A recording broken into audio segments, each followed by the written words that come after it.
Hi, I'm Julie Lange-Groth, and I'm the author of this book, Healing What Grieves You: 4 Steps to a Peaceful Heart.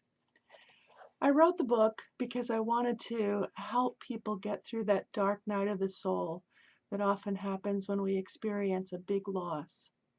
The death of a loved one, a divorce, miscarriage, losing a very big career that you've spent your whole life at and suddenly it's gone, the loss of your health that leaves you unable to do the things that you used to do. Big losses that kind of mark the dividing point between what happened before and what happened after. They leave scars in us. I call them sacred wounds because they have such an important and life-changing effect on us, and they leave us different from before they happened.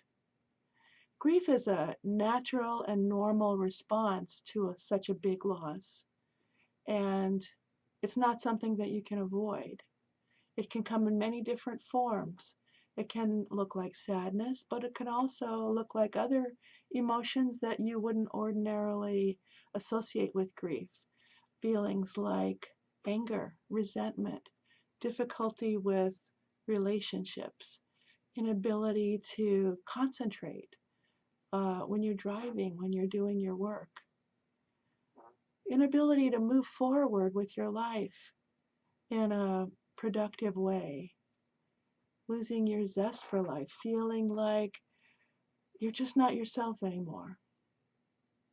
If you've had any of these feelings, it could be that you are still feeling grief, even though you aren't aware of it, even though whatever loss you experienced, you thought you were finished with it. Sometimes it can be many years ago and you're still feeling the effects of this loss. You know, our culture doesn't give us very good tools to work with grief, and they don't really give us the time and space to do our grieving. Sometimes when we lose a loved one, sure, we might get a few months credit for grieving, but then pretty soon people are starting to look at us as though we're maybe ought to be moving along, getting back to our life, not not continuing that grief so long. They say get on with it. But grief is different for everybody, and it takes a different length of time for everybody. And so it's not really fair to say those things.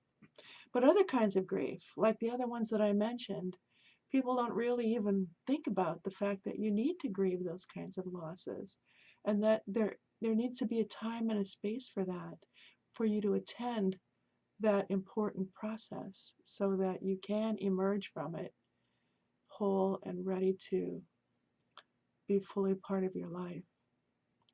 So I developed this work, I called it shamanic grief work, because I went through a period like that. I call it the dark night of the soul for me.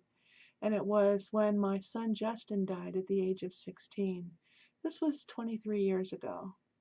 And of course, it just was absolutely devastating. It eviscerated me. It left me emotionally disabled for a period of time. And I also suffered some other major losses within that same 1 year period. My father was dying a slow death from colon cancer, and he died 1 year after Justin did and was buried on my birthday. I was going through bankruptcy because the business that I founded was failing. And so that was a big loss for me too, to watch it flounder like that. And of course, after Justin died, I really wasn't fit to do any kind of work at all. So as a result, I was financially incapacitated. My house was foreclosed. My car was repossessed. So it was a lot of losses piled one on top of the other. But I can honestly say that even though I really didn't have any spiritual beliefs at the time, I suddenly felt supported by unseen spiritual forces that I really had no comprehension of and didn't have a name for. Um, when I couldn't get up in the morning, I felt like these hands were lifting me up and helping me to carry on with my life when I was so broke that I couldn't even put a dollar together for gas for my car. Things always happened that just took care of me and helped me get whatever I needed. So I called it grace at the time, and I still think that's a good word for it. And I'm so grateful uh, that help that I got from unseen forces. And over time, I came to realize that there was more to my life, more to the world than I had been perceiving. During that period, I discovered something called shamanism, which is the oldest spiritual practice known to humankind. And I started my formal training in it quite by serendipity. And I found that the things that I was learning and the experiences that I was having during my training were profoundly healing for me in my grief process. And over the years, as I started to practice and work with clients, I found that they were very helpful in leading other people through their grief process in a way that brought them comfort and healing. And so I felt called to write my book and to offer the program called Healing What Grieves You to help people get through that grief process and keep them from getting stuck in it. So I'm going to introduce to you today one of the journeys that's in my book, Healing What Grieves You. It's on page 51 because it's a journey, and journeying is a part of shamanism that is really like the core part of it. It allows you to leave your physical realm and enter the spiritual realm and to have spiritual experiences that are very healing and very informative and that can really be useful in your grieving process.